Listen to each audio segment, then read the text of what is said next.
පින්නතුනි අද උතුම් ධර්මානුශාසනාවේ මාතෘකාව හැටියට මම යොදා ගන්න කල්පනා කළේ අපේ තිලෝගුරු භාග්‍යතුන් වහන්සේ දේශනා කොට වදාළ ධම්මපද පාළියේ 10 වැනි වූ දණ්ඩ කියන වර්ගයේ සඳහන් වෙන අවසාන ගාථා රතනය. සුඛ සාමණේරයන් වහන්සේ අරමුණු කරගෙන සිත මනාව සකස් කරගන්නා ආකාරය පැහැදිලි කළ ගාථා රතනයක්. ඒ ගාථා රතනේ තමයි භාග්‍යතුන් වහන්සේ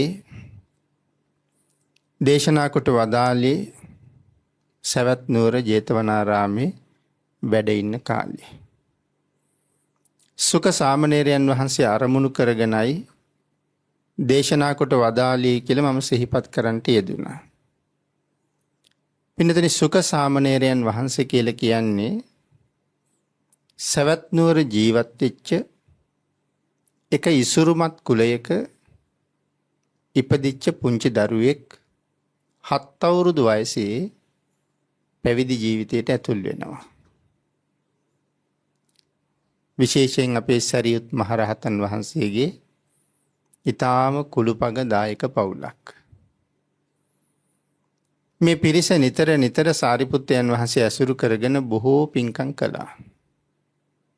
එහෙම පින්කම් කරපු මේ සදැහැති යුවල පස්සේ කාලේ දරු ගැබක් පිළිසිඳගත්ත මේ පවුලේ ඒ දරුවා පිළිසිඳ ගන්නවත් එක්කම මේ පවුලේ අයට පුදුමාකාර සැප සහිත ජීවිතයක් උදා වෙන්න පටන් ගත්තා. ඒ සැප සහිත ජීවිතයක් ඒ පවුලටම උදා වෙන්න පටන් ගත්ත මේ දරුවා පිළිසිඳ ගත්ත නිසා දරුවා මෙලව ඉපදුනාට පස්සේ දරුවට නම තියෙනවා සුඛ කුමාර කියලා. පවුලටම සැපගෙන දෙමින් ඉපදිච්ච නිසා සුඛ කුමාර කියලා නම තිබ්බා. අම්මා තීරණය කළා පවුලම සැපවත් කරමින් මේ ලෝකෙට ආපු මගේ පුතා යම් දවසක මගෙන් යමක් ඉල්ලුවොත් මොනම හේතුවකින්වත් පුතාගේ ඉල්ලීම මං අහක දාන්නේ නැහැ කියලා. ඉතින් අවුරුදු 7ක් යනකම් පුතා මේ දෙමව්පියොත් එක්ක හැදුනා වැඩුණා. පුතා සම්බන්ධයෙන් පොඩි කාලේ යම් මංගල කාරණාවක් එළඹුණා නම් ඒ හැම මොහොතකම 500ක් මහා සංඝයාට දන් දෙමින් තමයි ඒ කාරණාවල් ආරම්භ කරන්නට යෙදුනේ. පොඩි කාලේ යම් මංගල කාරණාවක් කියලා කියහම ඉස්සරලාම නාවන දවස, හිසකෙස් කපන දවස, ඉඳුල් කට ගන්න දවස, අකුරු කියවන දවස, මේ වගේ අපිට විශේෂ අවස්ථා ලැබෙනවන්නේ. මේ අවස්ථාවන් ගැන තමයි මේ සඳහන් කරලා තියෙන්නේ. ඉතින් ඒ විදිහට මහා සංඝරත්නයට දම්පැන් පූජා කරමින් පුතාගේ ජීවිතයට ආශිර්වාද කරමින් මව්පියොත් මහා කුසල් වැඩි වැඩියෙන් රැස් කර ගනිමින් ශරීයත් මහරහතන් වහන්සේ ඇසුරේ බොහෝ ගුණධර්ම සම්පූර්ණ කරන අතර දවසක පුතා අම්මගෙන් අහනවා අම්මේ මට මහාන වෙන්න දෙන්න බැරිද කියලා. අම්මා තීරණය කළා නිල්ලීමක් කළොත් බෑ කියන්නේ කියලා. ඒ නිසා මේ මහා පුණ්‍යවන්ත කුමාරයාට ඒ පැවිදි වීමේ අවශ්‍යතාවය සම්පූර්ණ කරගන්න අම්මා ඉඩ දෙනවා. සරියුත් මහරහතන් වහන්සේ ළඟමයි පැවිදි වෙන්න ඕන කියලා කියන්නේ. ඒ නිසා සරියුත් මහරහතන් වහන්සේ ළඟට එක් කරගෙන ගිහිල්ලා කාරණාව සාරිපුත්තයන් වහන්සේට සිහිපත් කරාම සුදුසු කාලයේ සරියුත් මහරහතන් වහන්සේ සුඛ කුමාරයාව පැවිදි කෙරෙව්වා. තමන්ගේ පුතා පැවිදි කළාට පස්සේ දවස් 7ක්ම සරියුත් මහරහතන් වහන්සේ වැඩ ඉන්න සමීපයේ නතර වෙලා මේ මව්පියෝ දන් දුන්නා. 7 වෙනි දවසේ දන් දීලා ඉවර වෙලා සියල්ල අස් කරගෙන මව්පියෝ ගෙවල් වලට පිටත් වුණා. 8 වෙනි දවසේ සරියුත් මහරහතන් වහන්සේ පුංචි හාමුදුරන්ට කියනවා සාමණේරය අපි අද පිණ්ඩපාතේ වඩිමු නේද කියලා. හොඳයි ස්වාමීනි කියලා ලෑස්ති වෙලා සරියුත් මහරහතන් වහන්සේගේ පිටිපස්සෙන් ගමට වඩිනවා. වෙල්යායක් දිගේ තියෙන මාර්ගයක් හරහා ගමට වඩින වෙලාවේ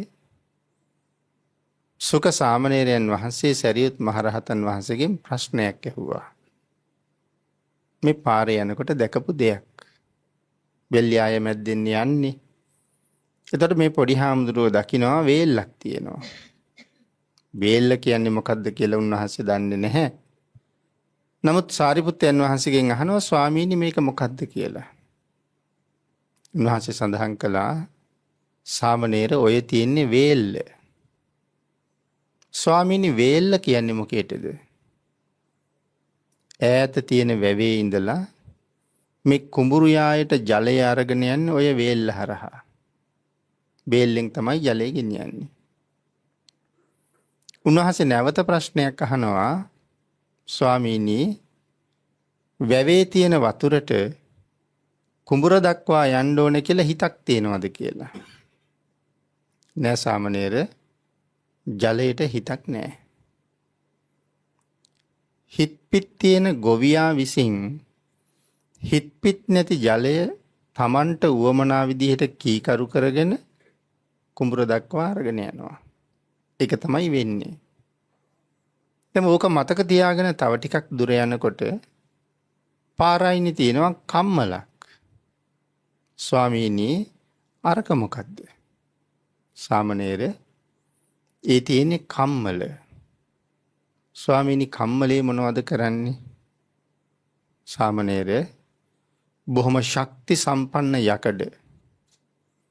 මේ යකඩ වැඩ කරන්නා විසින් මේ කම්මලේදී රත් කරලා තලලා විවිධාකාර කැටි පිහිය මන්න පොරෝ වගේ දේවල් හදනවා. ඊට අමතරව යකඩ කීකරු කරගෙන Tamanට උවමනා තව බොහෝ දේවල් කරනවා. ස්වාමීනි යකඩවලටත් හිතක් නැද්ද කියලා ඇහුවා. නෑ සාමණේර යකඩ වැඩ කරන්නාගේ හිතට අනුව තමයි ඒ නිර්මාණ කරන්නේ. තවත් ටිකක් දුර යනකොට තියෙනවා වඩු මඩුවක්. ස්වාමීනි මේක මොකක්ද කියලා ඇහුවා. සාමණේර ඒක තමයි වඩු මඩුව. ස්වාමීනි මොනවද වඩු මඩුවේ හදන්නේ? සාමණේර ඇඳන් පුටු මේස අල්මාරි දොර ජනෙල් උළුවහු මේ වගේ දේවල් ඔක්කොම හදන්නේ වඩු මඩුවේ. ස්වාමීනි දැවවලටත් හිතක් නැද්ද? නෑ සාමණේර. වඩුවගේ හිතට අනුව තමයි නිර්මාණ කරලා තියෙන්නේ. දැන් කාරණා තුනක් ප්‍රශ්න තුනක් ඇහුවා. උත්තර ටික ලැබුණා. දැන් උන්වහන්සේ ඒක ගැන මෙනෙහි කර කර වඩිනවා. හිතක් නැති ජලය ගොවියා කීකරු කරගෙන කුඹුරට ගෙනියනවා. ඒතර ගොවියට පුළුවන් වුණා මේ ජලය මනාව කීකරු කරන්න. ජලයට ඕන දිහාට යන්න දුන්නද? නෑ ගොවියට ඕන තැනට අරන් ගියා. කම්මල් කරුවට පුළුවන් වුණා Tamanට උවමනා විදිහට යකඩ කීකරු කරන්න. යකඩට ඕන විදිහට නෙමේ වැඩ වෙන්නේ කම්මල් කරුවට ඕන විදිහට. වඩුවට පුළුවන් වුණා දැවදඬු කීකරු කරලා Tamanට උවමනා දේ කරන්න. දැවවලට උවමනා දේ නෙමෙයි වෙන්නේ වඩුවට ඕන දෙයි වෙන්නේ. දැන් මේක පිළිබඳව හිත ඇතුලෙන් මෙනෙහි කරමින් තර්ක කරමින් යන පොඩි හාමුදුරුවෝ කල්පනා කරනවා Tamanට ඕන හැටියට ජලයත් යකඩත් දැවත් කීකරු කරපු මිනිස්සුන්ට Tamanගේ හිත වුවමනා විදිහට කීකරු කරන්න බැරි වුණානේ. බාහිර දේවල් කීකරු කරගෙන සතුටු වෙන මිනිස්සු හිත කීකරු කරගත්තොත් කොච්චරනම් සතුටු වෙයිද? උන්වහන්සේ කල්පනා කළා මම දවසක මගේ හිත කීකරු කරන්න ඕනේ. මට වෙන කරන්න දෙයක් නැහැ. මම හිත කීකරු කරනවා. දැන් උන්වහන්සේට හදිස්සි මේ වැඩි. ඒ නිසා සරියුත් මහරහතන් වහන්සේට කියනවා ස්වාමීනි සාරිපුත්තයන් වහන්සේ මං අද පිණ්ඩපාතයට එන්නේ නැහැ. ඇයි සාමණේරය? ස්වාමීනි මම යනවා හිත කීකරු කරන්න. සරියුත් මහරහතන් වහන්සේ එහෙනම් පිණ්ඩපාතේ වැඩලා ඉවර වෙලා හවස් වරුවේ ඒ වැඩේ කරමු කියලා කිව්වේ නැහැ. හොඳයි සාමණේරය එහෙනම් යන්න. හැබැයි කුටියේ එළියට වෙලා හිත කීකරු කරන වැඩේ කරන්න එපා. මම එනතුරු කුටියේ දොර අරගෙන ඇතුළට වෙලා ඉන්න කියලා කිව්වා. මොකද මේ කුටියේ තියෙන කැලෑවේ වනසත්තු බොහෝසේ ගැවසෙනවා. අන්‍ය තීර්ථක ශ්‍රමණ බ්‍රාහ්මණ වෙනවා යනවා. ඒ නිසා මේ දරුවට කරදරයක් වෙයි කියලා තමයි කුටියට වෙලා මේ කාර්යය යෙදෙන්න කියලා කිව්වේ. සරියුත් මහරහතන් වහන්සේ ගමට යන්න පිටත් වුණා. සාමණේරයන් වහන්සේ කුටියට යන්න පිටත් වුණා. මද දුරක් ගිහිල්ලා උන්වහන්සේ නතර වුණා. නතර වෙලා ආයේ සරියුත් මහරහතන් වහන්සේට කතා කරලා කියනවා ස්වාමීනි එතකොට මට දවල්ට දානි. සරියුත් මහරහතන් වහන්සේ සඳහන් කළා සාමණේරය මම අරන් එන්නම්. දානි ටිකක් මම අරගෙන එන්නම්. එතකොට කියනවා ස්වාමීනි මට වෑංජන 100ක් එක්ක දානි ටිකක් ගේන්න පුළුවන්ද කියලා ඇහුවා. සාමණේරය ලැබුණොත් ගේන්නම් කියලා කිව්වා. ලැබෙනවා ස්වාමීනි ඔබ වහන්සේගේ පිනට හම්බුනේ නැත්තම් මගේ පිනට හම්බෙනවද කියලා කිව්වා. රහතන් වහන්සේ තර්ක කළේ නැහැ. උන්වහන්සේ ගමට වැඩියා. සාමණේරයන් වහන්සේ කුටියට වැඩම කරලා නිසීදනයේ බිමේලලා භාග්‍යතුන් වහන්සේ අදිෂ්ඨාන කරලා වන්දනා කරලා භාවනාවට වාඩි වුණා. ඒ මොහොතේම සක්‍ර දේවේන්ද්‍රයන් වහන්සේට දැනුණා මට දැනෙන්න තරම් මනුලොව මේ වෙලාවේ ගුණ පුරන්නේ කවුද? සක්‍ර දේවේන්ද්‍රයන් වහන්සේ බැලුවහම දැක්කේ සුක සාමණේරයන් වහන්සේ සරියුත් මහරහතන් වහන්සේගේ කුටිය ඇතුළට වෙලා හිත කීකරු කිරීමේ වෑයමක යෙදෙනවා. නමුත් උන්වහන්සේට ඒ කුටිය ළඟ හරි බාධායි. මොන වගේන්ද බාධා? කුරුල්ලු, රෑහියෝ, ලේන්නු මේ වගේ වනසත්තු හරියට ඉන්නවා මේ කැලේ. ඒ සත්තු එක දිගට කෑ ගහන්න පටන් ගත්තාම උන්වහන්සේට මේ කාරණාව අමාරුයි. ඒක නිසා සතරවරන් දෙවියන්ට කතා කරලා මතක් කළා.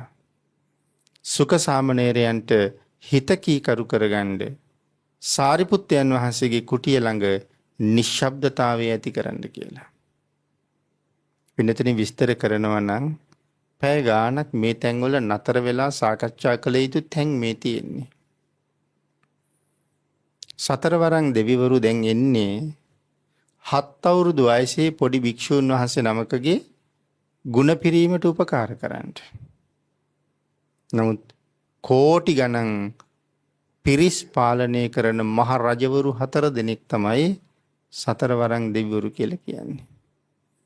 සාමාන්‍ය අය නෙමේ පාලනය කරන්නේ මහා බල පරාක්‍රමයන්ගෙන් යුක්ත වෙච්ච නාගයෝ, යක්ෂයෝ, ගාන්ධර්වයෝ වගේ අය පාලනය කරන 4 දෙනෙක්. නමුත් ඒ 4 දෙනා දැන් සුක සාමණේරයන් වහන්සේගේ සේවකයෝ හා සමානයි. ඉතින් එතකොට මේ සුක සාමණේරයන් වහන්සේගේ පුණ්‍ය තේජස කොයිතරම්ද? මේ කාරණාව අපි විශේෂයෙන් නතර වෙලා කතා කළ යුතු දෙයක්. නමුත් අපිට පොඩි වෙලාවයි තියෙන්නේ. ඒ නිසා අපි මේ කාරණාව කෙටියෙන්ම සාකච්ඡා කරමු. සතරවරන් දෙවිවරු කුටිය ළඟට වැඩම කරලා කුරුල්ල කොබෙයිය සියලු දෙනාම පන්නලා මෙතන නිශ්ශබ්ද කළා. ලෞතර බුදුරජාණන් වහන්සේ මේ සිදුවීම දැනගෙන සුක සාමණේරයෝ උදේවරුවේම රහත් වෙනවද කියලා බැලුවා. උදේවරුවේම රහත් වෙනවා. පැවිද්දෙන් 8 වෙනි දවසේ උදේවරුවේම රහත් වේ ලබනවා. නමුත් බාධාවක් තියෙනවා.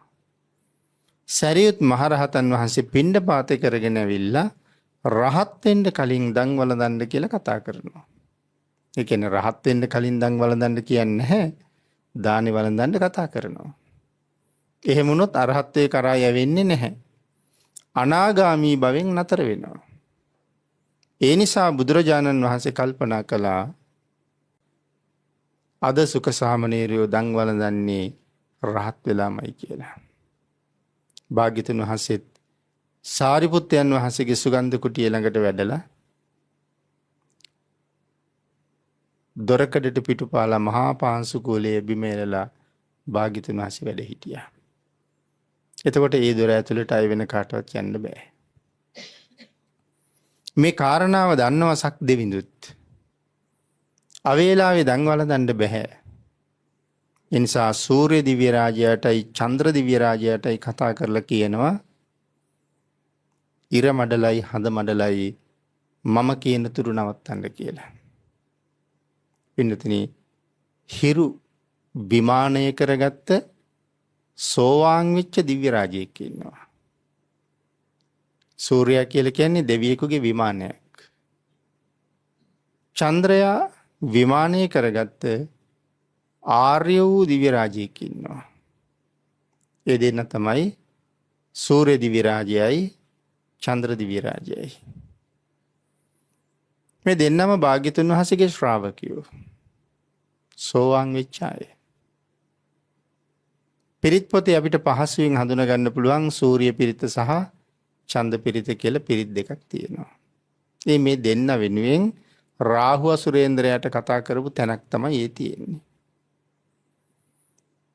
ඉතින් ඉර මඩලයි හඳ මඩලයි නතර කරවලා සක් දෙවිඳුත් ඇවිල්ලා කාටවත් නොපෙනී කුටියේ පැත්තකට වෙලා ඉන්නවා. දැන් සුක සාමණේරයන් වහන්සේට ගුණ පුරන්න මේ වෙනකොට කී දෙනෙක්ගෙන් අනුග්‍රහ ලැබිලාද? ලෞතර භාග්‍යතුන් වහන්සේගේ කරුණාව ලැබුණා. සතරවරන් දෙවිවරුන්ගේ කරුණාව ලැබුණා. සක්‍ර දේවේන්ද්‍රයන් වහන්සේගේ අනුකම්පාව ලැබුණා. සූර්ය දිව්‍ය රාජයාගේ චන්ද්‍ර දිව්‍ය රාජයාගේ අනුකම්පාව ලැබුණා. ඒ විතරක් නෙමෙයි පින්නතුනි දායකයන්ගේ අනුකම්පාවත් ලැබුණා. උන්වහන්සේ කීවා වගේම ව්‍යංජන 100ක් එක්ක දන් වේලක් ලැබෙනවා. සාරිපුත්තයන් වහන්සේගේ අනුකම්පාවත් ලැබුණා. සුක සාමණේරයන් වහන්සේගේ කුටිය ඇතුලේ භාවනානුයෝගීව වැඩ ඉන්නවා. සරියුත් මහරහතන් වහන්සේ දාන ලැබුණ ගමන් දානි ටික අරගෙන එන්න ලෑස්ති වෙනවා. එතකොට දායක පිරිස අහනවා ස්වාමීනි වෙනදනම් වළඳලා නේද වඩින්නේ? අද කාටද අරගෙන යන්නේ? ස්වාමීනි වළඳලා වඩින්නේ. ගෙනියන්න අපි තව දානි දෙන්නම් කියලා. සාරිපුත්තයන් වහන්සේ දන් වැළඳුවා. නැවත ව්‍යංජන 100ක් එක්ක දානි පාත්‍රයක් ලබා දුන්නා. දානිකත් අරගෙන සාරිපුත්තයන් වහන්සේ බොහොම ඉක්මන් ගමනින් වැඩම කරනවා. භාග්‍යතුන් වහන්සේත් වැඩ ඉන්නවනේ. සරියුත් මහරහතන් වහන්සේ කුටිය සමීපයට වඩිනකොටම බුදුරජාණන් වහන්සේ සුක සාමණේරයන් වහන්සේගේ අරහත්ත්වය ඉක්මන් කරවන්න තීරණය කළා. ඒ නිසා කුටිය ඇතුලේ වැඩ ඉන්න සාමණේරයන් වහන්සේට ඇහෙන විදිහට බුදුරජාණන් වහන්සේ සරියුත් මහරහතන් වහන්සේගෙන් ප්‍රශ්න කීපයක් ඇහුවා. ඒ ප්‍රශ්න කීපයට සාරිපුත්තයන් වහන්සේ උත්තර දෙනවා. භාග්‍යතුන් වහන්සේගේ ප්‍රශ්න ඇහිමත් සාරිපුත්තයන් වහන්සේගේ පැන විසඳීමත් මේ කාරණා දෙකම පදනම් කරගෙන සුක සාමණේරයන් වහන්සේ සෞඛ්‍යලෙස නැසලා රහත් වෙනවා. ඒ වෙලාවේ බුදුරජාණන් වහන්සේ සඳහන් කළා සාරිපුත්ත සාමණේරයන්ට ඉක්මනට දන් වළඳන්න කියන්න කියලා. භාග්‍යතුන් වහන්සේ එහෙම කියලා වැඩම කළා. සුක සාමණේරයන් වහන්සේ සාරිපුත්තයන් වහන්සේ වැළඳුවාද කියලා අහලා උන්වහන්සේ වැළඳුව බව දැනගත්තට පස්සේ තමන් වහන්සේ දන් වැළඳුවා. දන් වළඳලා ඉවර වෙනකොට සතරවරන් දෙවියෝයි සක්‍ර දේවේන්ද්‍රයන් වහන්සේ හිටපු තැන් වලින් ඉවත් වෙලා තම තමන්ගේ විමානවලට වැඩම කළා. හිරු මඩලයි සඳ මඩලයි නැවතුන තැනින් යා යුතු තැනට ගමන් කළා. එක පාරම හිරු මඩලයි සඳ මඩලයි පැය ගාණක් නතර වෙලා තිබිලා යා යුතු තැනට යනකොට මහ පොළොවේ තිබිච්ච සෙවණැලි වෙනස් වුණා. පින්නතුනේ ඔක අපිට නම් ගාණක් නැහැ. නමුත් සිහියෙන් ප්‍රඥාවෙන් වැඩ ඉන්න භික්ෂූන් වහන්සේලාට ඒක එකපාරම දැනුණා. ඒක නිසා හොයලා බැලුවා කොහොමද මේ විපර්යාසය සිද්ධ වුණේ. අන්තිමට දැනගන්න ලැබුණා සිද්ධිය මේකයි කියලා. පෘථග්ජන සංඝයා චෝදනාවක් කළා. ඉරයි හඳයි නතර කරගෙන සුඛ සාමණේරයෝ අවේලාවේ දන් වැළඳුවා කියලා. එදා බුදුරජාණන් වහන්සේ හවස ධම්සභා මණ්ඩපයට වඩින වෙලාවේ මේ සංඝයාගේ කතාව ඕක තමයි. ඉතින් භාග්‍යතුන් වහන්සේ සුදුසු ගමනින් වැඩම කරලා බුද්ධාසනයේ අරා වැඩ ඉඳගෙන බණ අහන පිරිස දිහා හාත්පස භාග්‍යතුන් වහන්සේ බලලා මහණෙනි මම එන්න කලින් මොන වාගේ කතාවක නිරත වුණාද කියලා ඇහුවා. එතකොට අර කතාව මතක් කළා. ආන්ගේ සංඝයාට උත්තරයක් දෙන්න තමයි අර මාතෘකා කරගත්ත ගාථා රතනය දේශනා කරන්නට යෙදුනේ. අපි දැන් ගාථා රතනය මතක් කරමු. උදකං හි නයන්ති නෙත්තිකා උසුකාරා නමයන්ති තේජනං දාරුං නමයන්ති තච්චකා අත්තානං දමයන්ති පණ්ඩිතා. උදකං හි නයන්ති නෙත්තිකා. නෙත්තිකා කියලා කියන්නේ ගොවියන්ට. එහෙනම් ගොවියෝ හිත් පිට නැති ජලය කීකරු කරගෙන තමන්ගේ කුඹරට අරගෙන යනවා. උසුකාරා නමයන්ති තේජනං. ඊටාම තේජවන්ත ශක්තිමත් යකඩ කොච්චර ශක්තිමත් වුණත් කම්මල් කරුවා සමත් වෙනවා ඒ යකඩ වලින් තමන්ට ඕන දේ කරන්න. සමහර අය වානේ වලිනුත් උපකරණ හදනවා. තවත් නොඑක් ශක්තිමත් යකඩ වලින් තමන්ට ඕන දේවල් ඕන තරම් කරනවා. අපේ ගෙවල් වලද පින්නතින යකඩ වලින් කරපු ඒ වගේ දේවල් කොච්චර තියෙනවද? නොඑක් ආකාරයට හැඩ කරලා, අඹරලා, නමලා, පැතලි කරලා, විදලා ඊටාම ශක්තිමත් යකඩ වලට කරලා තියෙන දේවල්. නමුත් කවුද එහෙම කළේ? යකඩ වැඩ කරන්න. නමුත් ඒ යකඩ වලට එහෙම කරන්නේ කොහොමද කියලා සාමාන්‍ය කෙනෙකුට හිතා ගන්නවත් බෑ. වඩුවා දැව වලින් කරලා තියෙන නිර්මාණ. සමහර ඒවා හරියට හැදුවා වගේ නෙමෙයි මවල තිබ්බා වගේ. නමුත් තමන්ගේ හිතට අනුව දැව කීකරු කරලා තියෙන හැටි. ඉතින් කම්මල් කරුවා යකඩ කීකරු කළා, වඩුවා දැව කීකරු කළා. අත්තානං දමයන්ති සුබ්බතා. සුබ්බතා කියලා කියන්නේ කීකරු අය, සුවච අය. සුවච පුජ්‍යලයා අත්තානං දමයන්ති. තමන්ගේ ආත්මය මනාව දමනය කරනවා. හිත් පිට තියෙන මිනිස්සු හිත් පිට නැති දේවල් කීකරු කරගත්තා. නමුත් ඥානවන්ත වූ කීකරු පුජ්‍යලයා තමන්ගේම හිත කීකරු කරනවා. ඒක තමයි ගාථාවේ සරල තේරුම. තව එක කාරණාවක් ඊටාම කෙටියෙන් මතක් කරගෙන අපි මේ ගාථාවේ අර්ථය ටිකක් සාකච්ඡා කරමු. දැන් සුඛ සාමණේරයන් වහන්සේ සරියුත් මහරහතන් වහන්සේට මතක් කළානි ස්වාමීනි මට අද වෑංජන 100ක් එක්ක වළඳන්න ඕනේ කියලා. සාරිපුත්යන් වහන්සේ සඳහන් කළා සාමණේර මට ලැබුණොත් අරන් එන්නම් කියලා. එතකොට සාමණේරයන් වහන්සේ ඊළඟට ප්‍රකාශ කළේ ඔබ වහන්සේගේ පිනට නොලැබුණත් මගේ පිනට ලැබෙනවා කියලා. සැරියුත් මහරහතන් වහන්සේ ළඟ නැති වුණ සුඛ සාමණේරයන් වහන්සේට තියෙන පින මොකක්ද? ඒක හරි විචිත්‍ර කාරණාවක්. මේ සුඛ සාමණේරයන් වහන්සේ සංසාරේ කරගත්ත පුදුම සහගත පින්කමක්. පෙර භවයක අබුද්ධෝත්පාද කාලයක දර විකුණලා ජීවත් වෙන දිලින්දෙක්. මේ දිලින්ද එක දවසක් දරත් කඩාගෙන නගරයට ගියා දර විකුණන්න. ඔය ගියහම දවස් කීපයක් නගරයෙන් නතර වෙලා දර කරත්ත ඉවර වෙනකම් විකුණලා තමයි ගෙදර යන්නේ. ඒ කාලෙට තමන් නතර වෙන ගෙදරක් තියෙන ওই නගර ආසන්නේ. ඒ පළාතේ ඉන්න සිටුවරයාගේ නම ගන්ධක. ගන්ධක සිටුවරයා මාසෙකට දෙපාරක් අනුභව කරන ආහාර වේලක්. ඒ එක ආහාර වේලක වටිනාකම කහවණු ලක්ෂයක්. ඒ ආහාර වේල වළඳන දවසට මුළු නගරෙටම අනබෙරයක් යවනවා. මිනිස්සු අට්ටාල බැඳගෙන සිටුවරයා කෑම කන තැන බලාගෙන ඉන්නවා. ඒ තරම් විශේෂ කෑම වේලක්. ඉතින් එදා අර දරවෙලෙන්ද නතර වෙන්න තැන ගෙදර මිනිස්සු ඇහුවා යාළුවේ ගන්ධක සිටුවරයා කෑම කනවා දැකලා තියෙනවද කියලා. නෑ කීවා. එහෙනම් වරින් යන්න බලන්න කියලා අඬ ගහගෙන එක ගියා. දැන් එදා කෑම වේල අනුභව කරන්න සිටුවරයා ඇවිල්ලා වෙලාවට ආහාරය විවෘත කරනකොට පලාතම සුවඳයි. අර අහිංසකයා යාළුවාට කියනවා යාළුවේ බත් කටක් ඉල්ලලා දියන්කෝ කියලා. ඒ මනුස්සයා කෑ ගහලා කිව්වා සිටුතුමනි පිටස්තරයේ කැවිල්ලා ඉන්නවා. බත් කටක් ඉල්ලනවා කියලා. සිටුවරයා කිව්වා දෙන්නේ නැහැ කියලා. එතකොට අර මනුස්සයා කියනවා මට අද බත් කටක් දුන්නේ නැත්නම් ඇත්තමයි සියදි විහානි කරගන්නවා කියලා.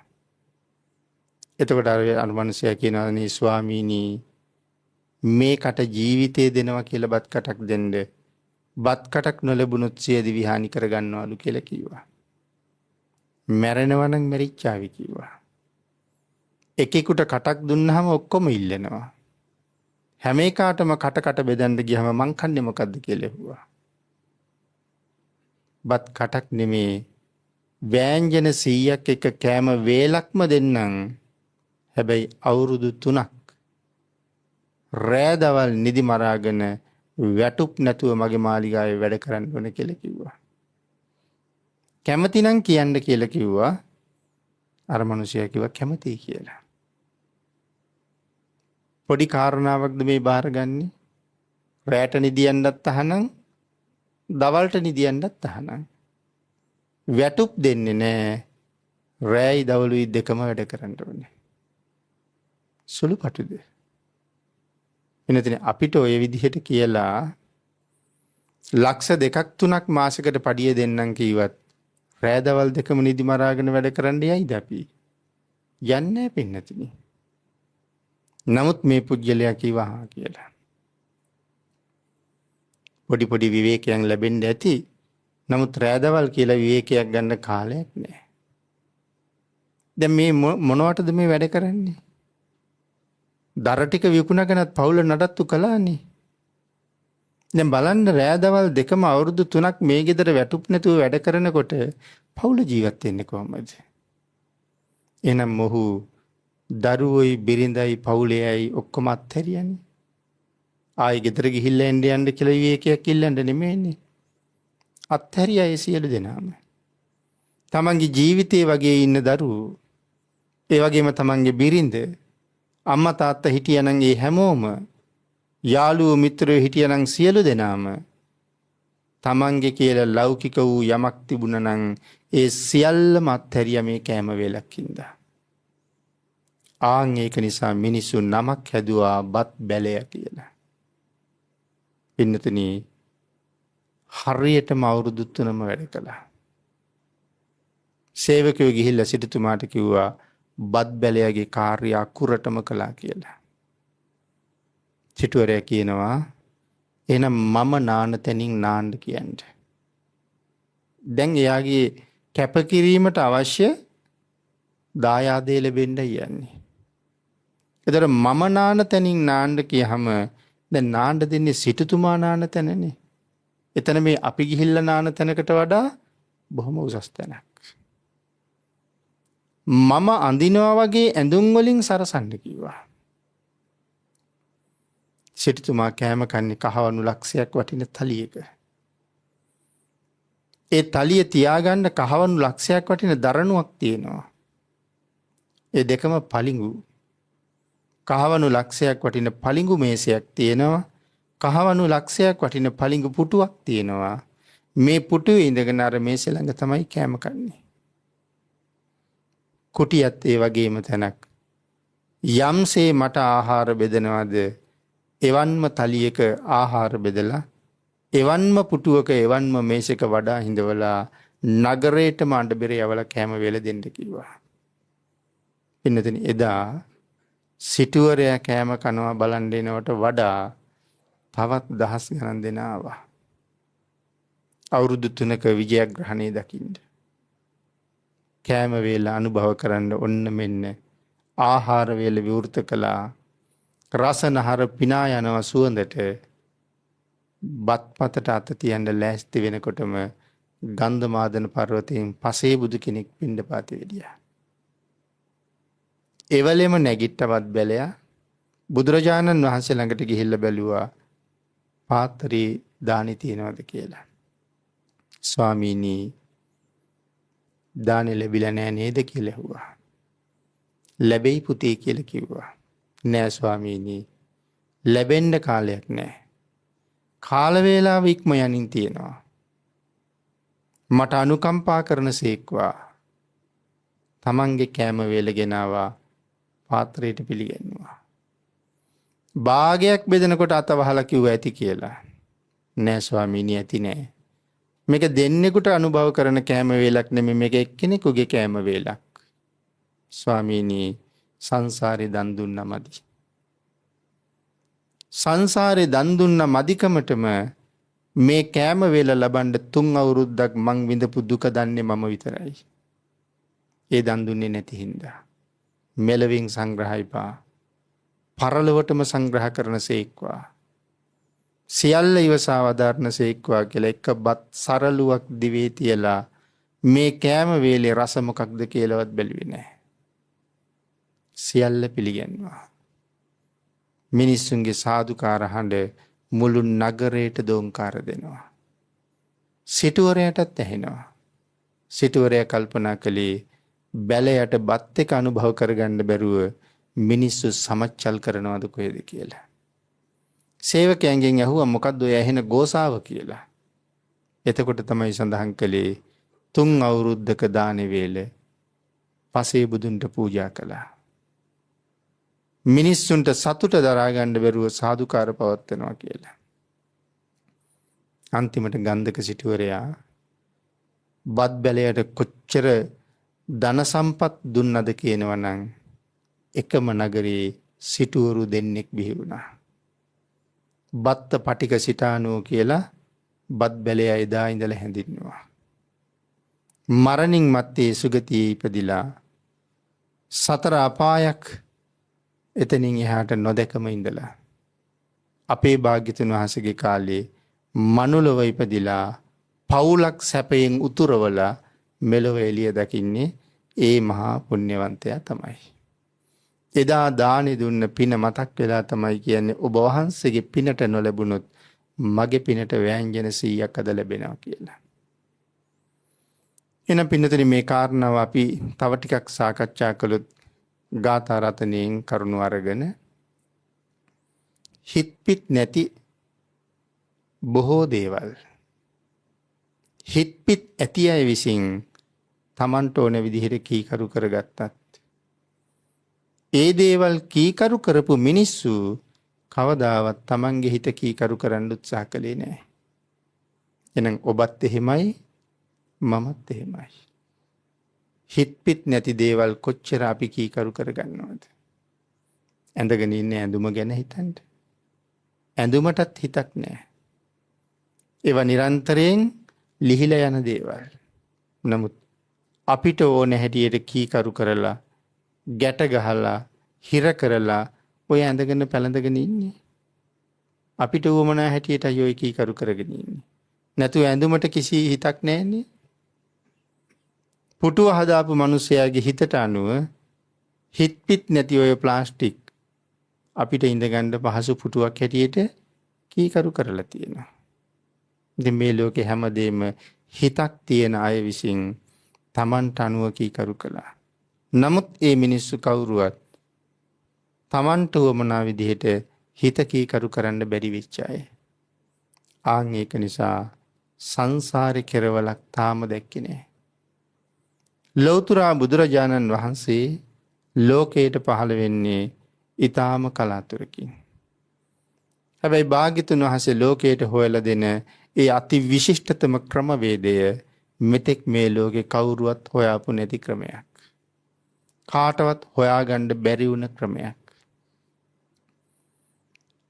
අපි අපේ ජීවිත කාලෙම ගත කරන්නේ හිතට ඕන විදිහට. හිත කියන දේවල් වලට අනුව. අපිව මෙහෙයවන්නේ හිත විසින්. ඒ නිසා පෞකාර හැඟීමක් ආවත් සමහරලාට මං අකමැත්තෙන් නමුත් පව කරනවා. සමහර කෙනෙක් කියන්නේ මම කැමැත්තෙන් නෙමෙයි කෙරුවේ නමුත් කරන්න සිද්ධ වුණා. ඉතින් මේ වගේ හිත අපිව මෙහෙයුවා. හොඳ පැත්තට නෙමේ වැරදි පැත්තට. හිත කොහොමත් අකුසලයට යන්න කැමතියි. ස්වභාවයෙන්ම සත්වයා අකුසලයට බරයි. යම් කෙනෙකුට පුළුවන් වුණොත් ඇදවෙච්ච හිත ඍජු කරලා අකුසලයට යන්න නොදී කුසල් පැත්තට මෙහෙයවන්න එදා ඉඳලා මේ හිත ඒ පැත්තට යන්න පටන් ගන්නවා. හැබැයි ඒකට ලොකු වීරියක් ඕනේ. පින්නතුනි අර ඔබට අත්දැකීම් තියෙනවා. අපි දුරකථනයක් අරගෙන ඔය YouTube වාගේ නාලිකා බලනවා. Facebook වාගේ මේ වාගේ සමාජ ජාලා පරිහරණය කරනවා. දැන් බලන්න කෙනෙක් YouTube එකේ බණ අහනකොට මම මේ පොඩි සරල උදාහරණයක් සඳහන් කරන්නේ අදහසකට. ඔගේ චිත්‍රපටි බලන්නත් පුළුවන්. ක්‍රීඩා තරඟ බලන්නත් පුළුවන්. බණ අහන්නත් පුළුවන්. සංගීත සංදර්ශන බලන්නත් පුළුවන්.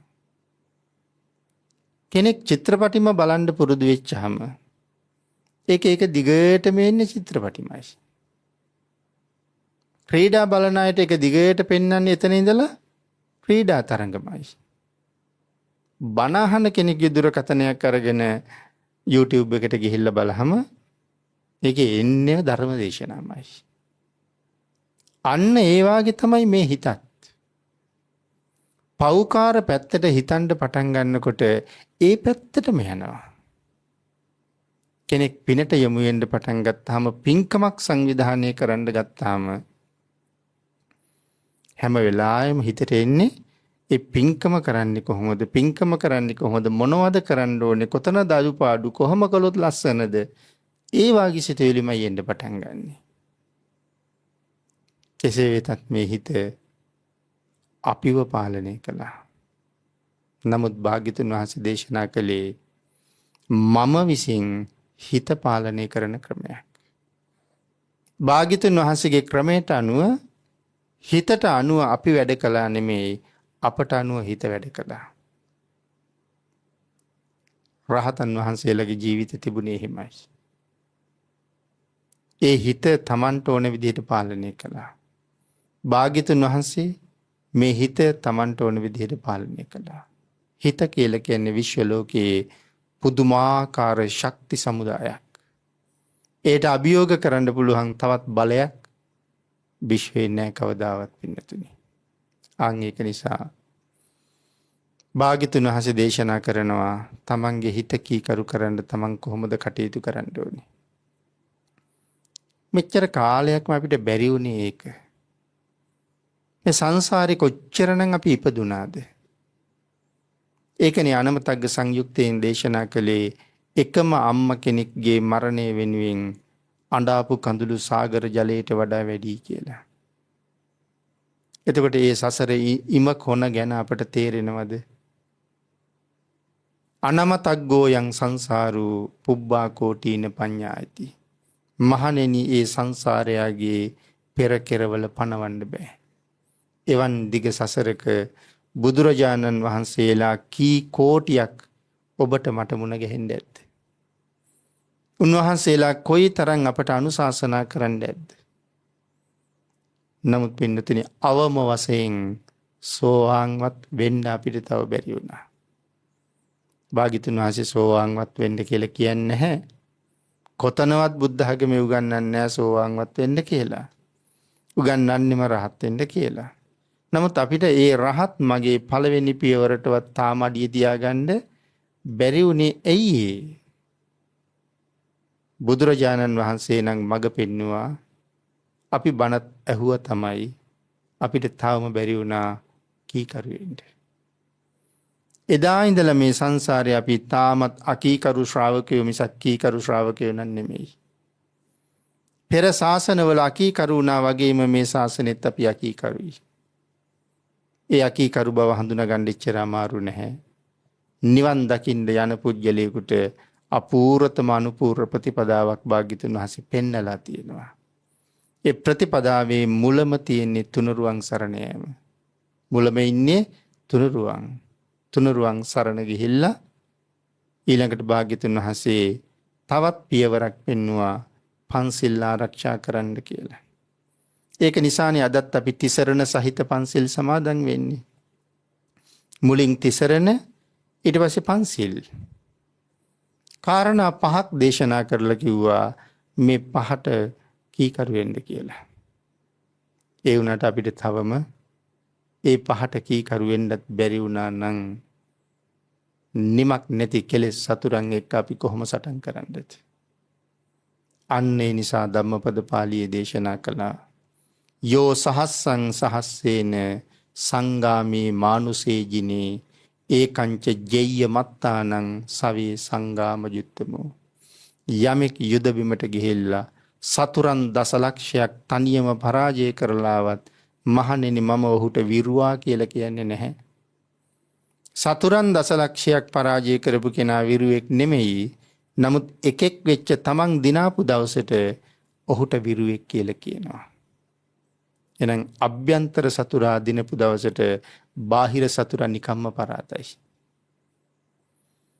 ඉතින් ඒක නිසා පින්නතුනි අවසානිට ගාථා රත්නයේ සඳහන් කළේ සුවචයා කීකරු පුජ්‍යලයා තමන්ගේ හිත දිනනවා.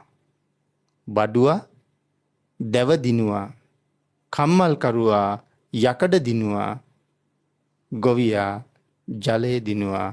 නමුත් ඔහුට දිනා ගන්න බැරි වුණා.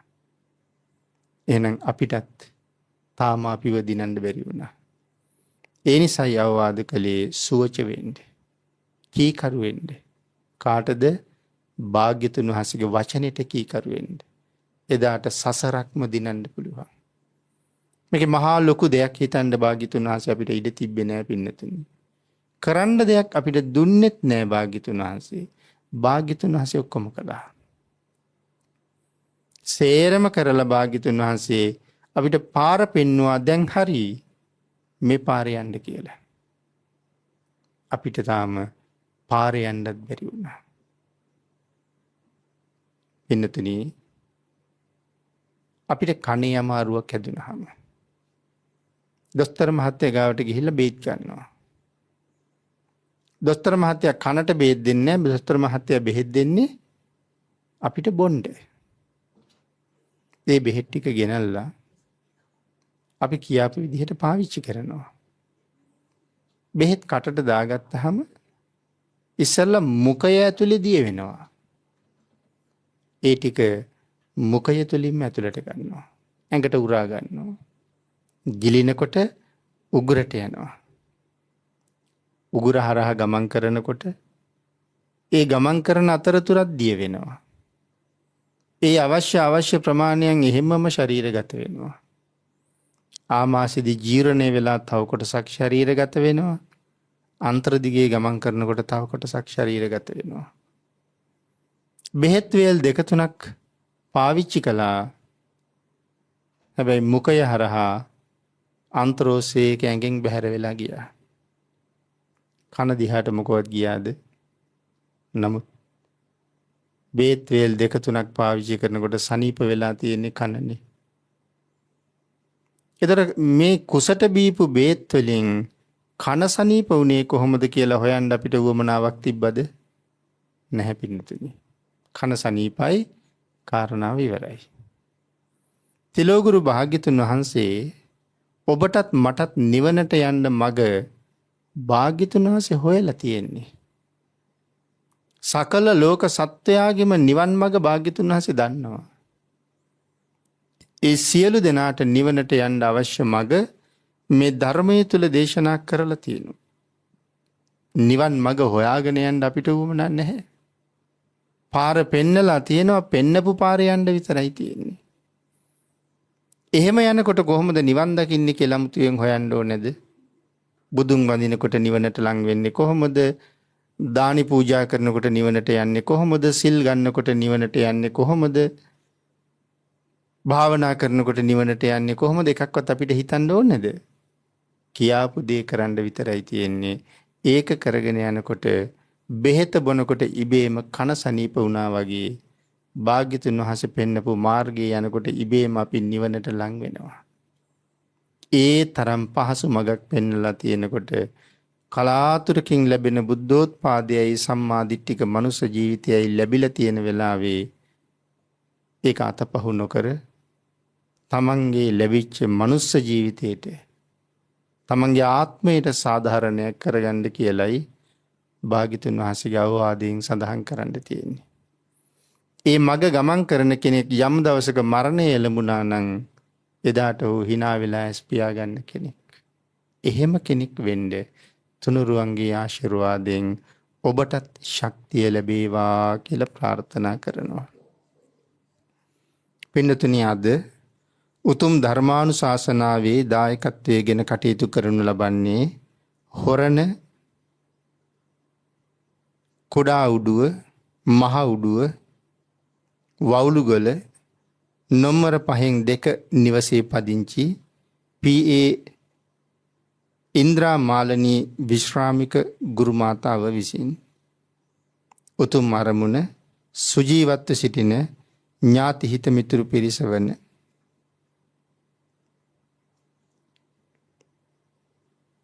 සුජීවත්ව වෙසෙන ඥාති හිත මිතුරු පිරිස ඔක්තෝබර් මාස 20 වන දින ජන්මදිනයේ සමරන දයාබරණ මෑණියන් වන එච්.ඒ. යසවතී මෑණියන්ට නිදුක් නිරෝගී සුවය හා චිරජීවනයේ සැලසේවායි ප්‍රාර්ථනා කරනු ලබන අතර මෑණියන්ට උතුම් ධර්මාවබෝධය ද වේවා කියලා ප්‍රාර්ථනා කරනවා.